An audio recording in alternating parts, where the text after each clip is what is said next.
நீங்கள் இல்லாதவங்களுக்கு கொடுக்கறது தப்பு இல்லை. அதுவும் எப்படி கொடுத்துருக்கணும், பேட்டரி கார் கொடுத்துருக்கணும். அரசுக்கு செலவினங்கள் இல்லாமல் அப்போ அந்த 75,000 தவிர்த்திருக்கலாம். அடிஷனல் எக்ஸ்பெண்டிச்சர் பேட்டரி சார்ஜ் போட்டு நம்ம செக்ரட்டரியேட்டுக்கு வரட்டும். இப்போ எப்படி மந்திரிமார்களுக்கு வராங்க, கார் பார்க் பண்ணுறாங்க, திரும்ப போய் அங்கே சார்ஜ் பண்ணிடுறாங்க. அதில் இன்னொரு விஷயம் பாராட்ட வேண்டிய விஷயம் என்னென்னா, இவ்வளோ பணம்லாம் கொடுத்தா அவங்க லஞ்சம் வாங்க மாட்டாங்கன்றதுக்கு தான் உங்கள் தேவையை அரசே பார்த்துக்கொள்ளுன்றது தான் லஞ்சம் லாவணி இல்லாத இந்த அரசை நடத்தணுன்றதுக்கோசம் அவர் சொன்னார். ஏற்கனவே 4 கார் 5 கார் வச்சுக்கிறவனுக்கு இன்னொரு கார் அரசியல் ஓசியில் கொடுத்தா அது ஒரு டிரைவர் வேறு காசு கொடுத்து அந்த டிரைவருக்கும் அரசாங்கமே பே பண்ணணும் அப்படின்னு சொல்கிறது இது ஏற்றுக்கொள்ள முடியாதது. ஏன் அவங்க இந்த கோரிக்கை நீண்ட நாள் கோரிக்கை யாருமே ஏன் செய்யலைன்னா, அதை நாளைக்கு 5 வருஷம் கழிச்சு அந்த கார் திரும்ப வருமா வராதா, அதுக்குள்ளே இவங்க உடச்சி போட்டுருவானுங்க. அதுக்கு இஎம்ஐ பே பண்ணிட்டு அந்த கார் 5 வருஷம் நீயே எடுத்துக்கோன்னு சொல்லிட்டு இருந்தால் இந்த லாஸ் வராது. எது அவன் பார்த்துப்பான் தன்னுடைய கார்னு. மன்னார்குடி காமராஜ் சாரே சொல்கிறாரு, என்ன சொல்கிறாரு, எனக்கு 4 கார் வருது, இருந்தாலும் இன்னொரு கார் எனக்கு வேண்டாம்னு சொல்லுவான்னு பார்த்தேன். கொடுத்தீங்கன்னா நான் அந்த காரில் பவனி வருவேன்ற தொகுதிக்காக தானே, தொகுதியை பார்வையிடுங்க. என்னங்க பார்வையிட போகிறாங்க, ஏற்கனவே நீங்கள் உங்கள் கார் வச்சுக்கிறீங்க.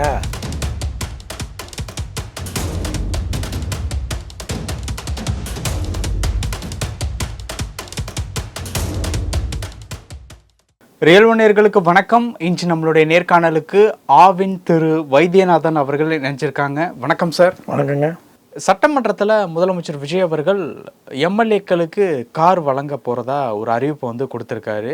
இந்த அறிவிப்பை பொறுத்த வரைக்கும் 75,000 ரூபாய் காரோட மெயின்டெனன்ஸுக்கும், 25,000 ரூபாய் காருக்கு டிரைவர் இந்த மாதிரியானவர்களுக்கு சம்பளமாக, ஓவராலாக 1,00,000 ரூபாய் மாதம் அனைத்து எம்எல்ஏக்கள், அதாவது ஆளும் கட்சியாக இருக்கட்டும், எதிர்கட்சி, அதிமுக, அந்த மாதிரி அனைத்து கட்சியினுடைய எம்எல்ஏக்களுக்கும் கார் அப்படிங்கிற ஒரு அறிவிப்பு கொடுத்துருக்காங்க. முன்னாள் அமைச்சர்கள், முன்னாள் சட்டமன்ற உறுப்பினர்கள் இவங்கெல்லாம் ஏற்கனவே 4 கார் 5 கார் வச்சுட்டு தாவேக்காவில் முதல் முறை எம்எல்ஏ இல்லாதவங்களுக்கு கொடுக்கறது தப்பு இல்லை. அதுவும் எப்படி கொடுத்துருக்கணும், பேட்டரி கார் கொடுத்துருக்கணும். அரசுக்கு செலவினங்கள் இல்லாமல் அப்போ அந்த 75,000 தவிர்த்திருக்கலாம். எது அடிஷனல் எக்ஸ்பெண்டிச்சர் பேட்டரி சார்ஜ் போட்டு நம்ம செக்ரட்டரியேட்டுக்கு வரட்டும். இப்போ எப்படி மந்திரிமார்களுக்கு வராங்க, கார் பார்க் பண்ணுறாங்க, திரும்ப போய் அங்கே சார்ஜ் பண்ணிடுறாங்க. அது மாதிரி தான் நீங்கள் கொடுத்துருக்கணும். நம்மகிட்ட நிதி பற்றாக்குறை இருக்குது. 3 மாதத்தில் 22,000 கோடி கூடுதல் கடன் வாங்கியிருக்கிறோமே, நிதி சுமை இருக்குதுன்னு சொல்லிட்டு விவசாயிகள் கேட்டால் நாங்கள் இப்போ தான் வந்திருக்கிறோம், எதை கேட்டாலும் நாங்கள் நிதி சரியான ஒன்று எது வேணும், ஓய்வூதியம் ஆசிரியர்கள் கேட்டால் அதே சொல்கிறீங்க, ஜெய அமைப்பு கேட்டால் இதுதான் சொல்கிறீங்க. இப்போ சட்டமன்ற உறுப்பினர்களுக்கு வட்டியில்லா கடன் நீங்கள் வாங்கியிருக்கணும். பேங்க்குக்கு நீங்கள் ஷூரிட்டி போட்டிருக்கலாம். யார், கவர்மெண்ட்டு. வட்டியை அரசாங்கம் கட்டுன்னு சொன்னால் அது கூட ஒரு விதத்தில் நியாயம். அதுவும் யாருக்கு, முதல் முறை சட்டமன்ற உறுப்பினர் ஆயிரங்களுக்கு மட்டும்தான் அந்த சலுகை. ஏற்கனவே ஆயிரங்களுக்கு அந்த சலுகை தேவையில்லை. நம்பர் 1. அதில் இன்னொரு விஷயம் பாராட்ட வேண்டிய விஷயம் என்னென்னா, இவ்வளோ பணம்லாம் கொடுத்தா அவங்க லஞ்சம் வாங்க மாட்டாங்கன்றதுக்கு தான் உங்கள் தேவையை அரசே பார்த்துக்கொள்ளுன்றது தான் லஞ்சம் லாவணி இல்லாத இந்த அரசை நடத்தணுன்றதுக்கோசம் அவர் சொன்னார். யார் அறிவித்தார். அதில் நம்ம நிறைய அதிகாரிகளுடைய தவறு நிறைய இருக்குது. இப்போல்லாம் பேட்டரி கார் வந்துடுச்சு. அதுக்கு மெயின்டெனன்ஸ் எல்லாம் ஃப்ரீ மெயின்டெனன்ஸ் தான், அது பெரிய மெயின்டெனன்ஸ் கிடையாது பேட்டரி காருக்குலாம். அதையும் லோன் மட்டும்தான் அரசு செலுத்தும். புரியுதுங்களா? அந்த இஎம்ஐ அந்த வட்டி அரசு செலுத்தும். ஜிஎஸ்டி நாங்கள் வேவேர் பண்ணுறோம், வரியை நாங்கள் நீக்கிறோம் அப்படி சொல்லியிருந்தால் நம்மளுக்கு நிதி சுமை வந்திருக்காது. ஏற்கனவே 4 கார் 5 கார் வச்சுக்கிறவனுக்கு இன்னொரு கார் அரசியல் ஓசியில் கொடுத்தா அதுக்கு ஒரு டிரைவர் வேறு காசு கொடுத்து அந்த டிரைவருக்கும் அரசாங்கமே பே பண்ணணும் அப்படின்னு சொல்கிறது இது ஏற்றுக்கொள்ள முடியாதது. இது முழுக்க தாவேக்காரங்களுக்கு செய்யணுன்றதுக்கோசம் செய்யணும்னா அவங்களுக்கு மட்டும் இல்லை செஞ்சுருக்கணும். இப்போ எல்லாருக்கும் அப்படி பிரித்து செய்ய முடியாதுல்ல. அப்படி கொடுக்குதா தான் அவங்க கட்சிக்காரங்களுக்கு, சட்டமன்ற உறுப்பினருக்கு அவரோட சினிமா படத்துலேருந்து எடுத்து கொடுத்துருக்கலாம். ஏன் இது கலைஞர் ஐயாவுக்கு தெரியாதா, முதலமைச்சராக இருந்த ஜெயலலிதா அம்மாவுக்கு தெரியாதா, பொன்மனச்செம்மல் புரட்சி தலைவருக்கு தெரியாதான்னா, ஏன் அவங்க இந்த கோரிக்கை நீண்ட நாள் கோரிக்கை யாருமே ஏன் செய்யலைன்னா, அதை நாளைக்கு 5 வருஷம் கழிச்சு அந்த கார் திரும்ப வருமா வராதா, அதுக்குள்ளே இவங்க உடச்சி போட்டுருவானுங்க. அதுக்கு இஎம்ஐ பே பண்ணிட்டு அந்த கார் 5 வருஷம் நீயே எடுத்துக்கோன்னு சொல்லிட்டு இருந்தால் இந்த லாஸ் வராது. எது அவன் பார்த்துப்பான் தன்னுடைய கார்னு. அரசாங்க காரனா ஒரு 2 வருஷம் உடச்சி போட்டுருவான். கரெக்டா? எம்எல்ஏக்கள் முதல் முறை எம்எல்ஏக்கள் ஆயிருக்காங்க. எந்த விதமான பொருளாதார பின்னணி இல்லாமல் இந்த இடத்துக்கு வந்திருக்காங்க. அவங்களுக்கு கார் போய் சேர்றது, அது பேட்டரி காரோ பெட்ரோல் காரோ போய் சேர்றது அப்படிங்கிறது ஒரு சரியான விஷயம் தானே சார்? ஒரே ஒரு விஷயம், அது கட்சி நிதியிலிருந்து தாங்க சார் தரணும். அதான் சார், கட்சி நிதினா அந்த கட்சிக்கு உட்பட்ட எம்எல்ஏக்களுக்கு மட்டும் தர்றதுங்கிறது சரி. தெரியல யாராருக்கு, மரியா வில்சனுக்கும் புஷி ஆனந்துக்கும் ஆதவாஜினாக்கும் நம்ம கார் கொடுக்கணுமா? இப்போ நீங்கள் சொன்ன யாருமே எம்எல்ஏக்கள் கிடையாது, அமைச்சர்கள். அதுதாங்க நான் சொல்கிறது, புரியுதா இல்லை? இவங்களுக்குலாம் எம்எல்ஏ கோட்டையில் கார் கொடுக்கணுமா? மற்றவங்களுக்குலாம் இது மாதிரி நிறைய பேர் இவங்க எம்எல்ஏவாக இருக்கிறதுனால தானே அமைச்சராகினாங்க. இது மாதிரி நிறைய பேர் இருக்காங்களா? அதுலேயும் அவரே சொல்கிறார். யார், மன்னார்குடி காமராஜ் சாரே சொல்கிறாரு. என்ன சொல்கிறாரு, எனக்கு 4 கார் வருது, இருந்தாலும் இன்னொரு கார் எனக்கு வேண்டாம்னு சொல்லுவாருன்னு பார்த்தேன். கொடுத்தீங்கன்னா நான் அந்த காரில் பவனி வருவேன்றார். தொகுதிக்காக தானே. தொகுதியை பார்வையிடணும். என்னங்க பார்வையிட போகிறாங்க? ஏற்கனவே நீங்கள் உங்கள் கார் வச்சுருக்கிறீங்க, என்னத்துக்கு இது உங்கள் காரில் போய் தொகுதிக்கோசம் பார்வையிட்ட பார்க்க முடியாதா? அதுக்கு ஒரு டிரைவர், நாங்கள் டிரைவர் காசு, ஒரு பிஏக்கு காசு, அடிஷனல் எக்ஸ்பெண்டிச்சர் உங்கள்கிட்ட வருமானம் நிதி இருந்தால் பரவாயில்ல. இந்த பக்கம் விவசாயி கேட்டால் நிதி இல்லைன்றீங்க, ஆசிரியர்கள் கேட்டால் நிதி இல்லைன்றீங்க, இது கேட்டால் 13 லட்சம் கோடி எனக்கு வந்து திமுக ஆட்சி கடந்த ஆட்சி கடன் வச்சுட்டு போயிட்டான்றீங்க.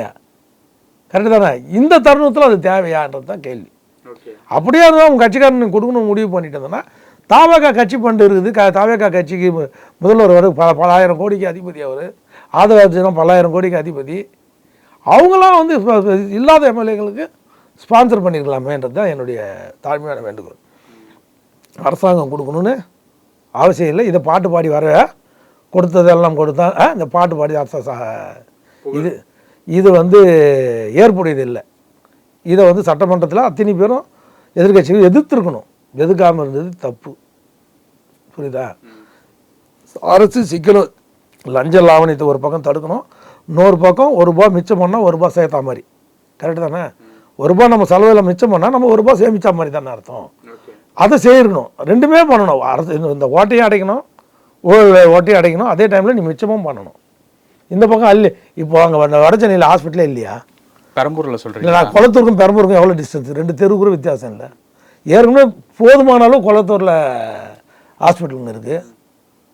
வடசென்னைக்கு பெரம்பூருக்கும் ஸ்டாலின் ஹாஸ்பிட்டலுக்கும் எவ்வளோ தூரம்? அது பெரிய ஹாஸ்பிட்டல் இருக்குது. அதை கரெக்ட் பண்ணி டெவலப் பண்ணுங்கள். இன்றைக்கி 301 கோடியோ 600 கோடியோ அதுக்கு ஒதுக்குறீங்க. ஏற்கனவே குளத்தூர் தொகுதிக்கே ஒதுக்கி தாறுமாற தர்பாராக பண்ணிட்டீங்க அந்த தொகுதி போன முன்னாள் முதலமைச்சர். இப்போ பெரம்பூருக்கே பண்ணிங்கன்னா தென் சென்னையில் இருக்கிறவங்களாம் என்ன பண்ணுறது? மத்திய சென்னையில் இருக்கிறவங்களுக்குலாம் என்ன பண்ணுறது? அதாவது யூஸ்ஃபுல்லாக இருக்கணும்னு சொல்ல வரேன் நான். பக்கத்து தொகுதியில் எல்லாமே இருக்குதுங்க. எங்கே? குளத்தூரில். அங்கன்னா குளத்தூருக்கு மட்டுமா ட்ரீட்மெண்ட் பார்க்குறான், பெரம்பூர் தொகுதிக்கும் பார்க்குறாங்களா? அது ரெண்டும் ஒரே அட்ஜாயின் தொகுதி. என்ன குளத்தூருக்கு பெரம்பூர் இன்னொரு ஹாஸ்பிட்டல் வந்தாலும் மக்கள் பயனடைய தானே போகிறாங்க சார். மக்கள் எது வேணாலும் பயனடைவாங்க, பயனடைத்தை பற்றி பிரச்சனை இல்லை. அதை மெயின்டைன் பண்ணுறது யார்? அதுக்கு பொருளாதார நிதி உதவி வைக்கிறதுக்கு எங்கே இருக்குது உங்கள்கிட்ட நிதியை பற்றாக்குறையே இல்லையே, நிதி ஆதாரமே இல்லாம போது நீ இதெல்லாம் பண்ணி ஏற்கனவே இருக்கதே நீ டெவலப் பண்ணலையே, மெயின்டெனன்ஸ் பண்ணலையே. பாத்ரூம்லாம் அப்படி அந்த ஜிஹெச் ஹாஸ்பிட்டலாம் போய் பாருங்கள், பாத்ரூம்லாம் நீட்டாக இருக்குதா? ராஜீவ்காந்தி ஹாஸ்பிட்டலாக இருக்கட்டும், ஸ்டான்லியாக இருக்கட்டும், ராயப்பட்டாவாக இருக்கட்டும், இதெல்லாம் சுத்தம் பண்ணி நீட்டாக வைங்கன்னு சொல்ல வந்தேன். புரியுதுங்களா? இதெல்லாம் வந்து அதுக்கு கூடுதலாக டெவலப்மெண்ட் பணம் கொடுத்து அதை டெவலப் பண்ணுங்கள். அதை டெவலப் பண்ணாவே மிகப்பெரிய நம்மளுக்கு சென்னை பொறுத்த வரைக்கும் பெரிய இது. இப்போ இங்கே தென்சென்னையில் கிண்டியில் கலைஞர் நூற்றாண்டு பன்னோக்கு மருத்துவமனை இருக்குது. எங்கே மருத்துவமனை இல்லை சென்னையில்? கிட்டத்தட்ட 250 பெட்டு. இது பன்னோக்கு மருத்துவமனை. புதுசாக ஒரு 400 பெட்டு போட்டு அங்கே இப்போ கேன்சர் இருக்குது. ஏற்கனவே தான் இங்கே அடையாரில் அந்த கேன்சர் ஹாஸ்பிட்டல் பெருசாக இருக்குது. அது எவ்வளோ இடம் இருக்குது, அதை டெவலப் பண்ணுங்க. அங்கேருந்து பெரம்பலூர் வந்து அடையாருக்கு வர மாட்டாங்களா கேன்சர் ட்ரீட்மெண்ட்டுக்கு? பக்கத்தில் இருந்தால் இன்னும் கொஞ்சம் நல்லது தானே? இல்லை சார், நீங்கள் இதெல்லாம் இன்ஃப்ராஸ்ட்ரக்சருக்கு பணம் இல்லை சார். நான் சொல்கிறது பணம் இல்லை, மேலும் கடன் தான் ஆகும். ஏற்கனவே ஒரு தனிநபர் மீது 1,83,000 ரூபாய் கடன் இருக்குது. உங்கள் மேலேயும் என் பேர்லையும் வட்டி இல்லை, தண்ணி ரூபா பணம் இருந்ததுன்னா நீங்கள் பண்ணுங்கள். இந்த பக்கம் உட்காந்துன்னு எலக்ட்ரிசிட்டி விலை ஏற்றுறீங்க, இந்த பக்கம் எல்லாத்தையும் சொத்து வரி ஏற்றுறீங்க, பன்மடங்கு ஏற்றுறீங்க, எல்லாத்தையும் ஏற்றிட்டே இருக்கிறீங்க. கேட்டால் எங்களுக்கெல்லாம் இந்த காரணத்தை சொல்கிறீங்க. ஆனால் இந்த பக்கம் யாருன்னா பொதுமக்கள் யாருன்னா கேட்டாங்களா, எங்கள் ஹாஸ்பிட்டல் இல்லை பெரம்பூரில், எங்களுக்கு கட்டித்தாங்க, எங்களால் ரொம்ப தூரம் ஸ்டான்லி.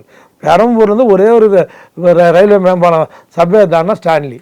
இந்த பக்கம் நடுப்புற வந்தால் ஜிஹெச் சென்ட்ரலு, இந்த பக்கம் கொஞ்சம் தள்ளி வந்தால் ராஜீவ்காந்தி மருத்துவமனை மவுண்ட் ரோடு. இதில் எங்களுக்கு எங்கே ஹாஸ்பிட்டல் இல்லை. பெரம்பூரில் அவ்வளோ ஹெல்த் சென்டர் இருக்குங்க. எது? குளத்தூர் தொகுதியில் சுற்றி ஹாஸ்பிட்டலு. நானும் பண்ணுறேன்னு சொல்லி பணத்தை போய் கரியாக்காதீங்க. அது யூஸ்ஃபுல்லாக இருக்கிற இடத்துல டெவலப் பண்ணுறது கொஞ்சம். அதுதான் இன்றைக்கி அவர் 1 டன்னில் அறிவித்ததில் பால் வேலை எப்படி பிளான் பண்ணாமல் அறிவித்தாங்களோ அது போய் பயனாளிக்கு போய் சேராது. எது? பால். உரிய நேரத்தில் அந்த பணம் படவிடாது. ஒவ்வொரு வாட்டி நிதி செயலாளர்கிட்ட போய் பணம் கொடுமண்ணான்னு ஆவின் போய் கேட்கணும். அவர் எப்போ இருக்குது, என்கிட்ட நிதி இல்லை, நீங்களே மேனேஜ் பண்ணுங்க, வரும்போது தரேன்னு யார்? நிதித்துறை செயலாளர். ஏற்கனவே கொடுக்குற அந்த 3 ரூபா அந்த நிலமை தான் திமுக ஆட்சியில் அறிவிச்சாங்கல்ல. அந்த 3 ரூபா 35 ரூபா 38 ரூபா அதுக்கே பணம் போய் இந்த உரிய நேரத்தில் விவசாயிக்கு போய் சேரதில்லை. இப்போ இன்னொரு 3 ரூபா நீங்கள் அறிவிச்சிங்கன்னா ஆவினில் கண்டிப்பாக அந்த 1 ரூபா கொடுக்க முடியாது. 2 ரூபா அரசாங்கம் கொடுக்குறது எப்போ கொடுக்கும்? அதில் தெளிவு இல்லை. 300 கோடி வருஷத்துக்கு கொடுக்குதுங்க. 3 ரூபானா ஆல்மோஸ்ட் 300 கோடி ரூபா. அதில் 200 கோடி ஆவின் கொடுக்கும், இது அரசாங்கம் தரும், ஸ்டேட் கவர்மெண்ட்டு. 100 கோடி ஆவின் தரணும். அந்த 100 கோடி பங்களிப்பு ஆவின் எங்கேருந்து தரணும்னு கேட்குறேன் நான். டெஃபிஷியன்சி புரியுதா இல்லைங்களா? பற்றாக்குறை அதுதான். இது வந்து ஆவின் நிர்வாகம் என்ன பண்ணோம், இது இம்ப்ளிமெண்டேஷன் ஆகாது, முட்டுக்கட்டையாக நிற்கும், வெறும் அறிவிப்போடு நிற்கும். ஒன் டன்ல அறிவிச்சிட்டாருன்னா அதை வந்து எதிர்த்து பேச முடியாது. முதலமைச்சர் ஒன் டன்ல அறிவிக்கிறாருன்னா அந்த அறிவிப்பை எதிர்த்து யாரும் பேச முடியாது. ஒன் டன் அதுதான். அடுத்த வாரம் 2ஆம் தேதி ஆவின் மானிய கோரிக்கை வருது. இது இவ்வளோ நாள் பொறுத்தவரைக்கும் மானிய கோரிக்கை வரும்போது அதை சேர்த்து அறிவிக்கலாமே, விவாதத்தில் வச்சிருக்கலாமே, எதிர்கட்சியோட கருத்தை கேட்டிருக்கலாமே. அதை விட பெரிய கொடுமை என்னன்னா, ஆவின் சேர்மனாக இருந்த ஒரு அண்ணன் எடப்பாடி திராவிட முன்னேற்ற கழகம் செய்த இந்த முட்டாள்தனம் தான் இந்த வீழ்ச்சிக்கு காரணம். இதை மாண்புமிகு முதல்வர் வந்து சரி பண்ணி கொடுங்கன்றது தான் எங்களை மாதிரி ஆவின் இருக்கிறவங்களுடைய தாழ்மையான வேண்டுகோள். பல விஷயங்கள் பேசியிருக்கோம். நன்றி சார். நன்றி, வணக்கங்க.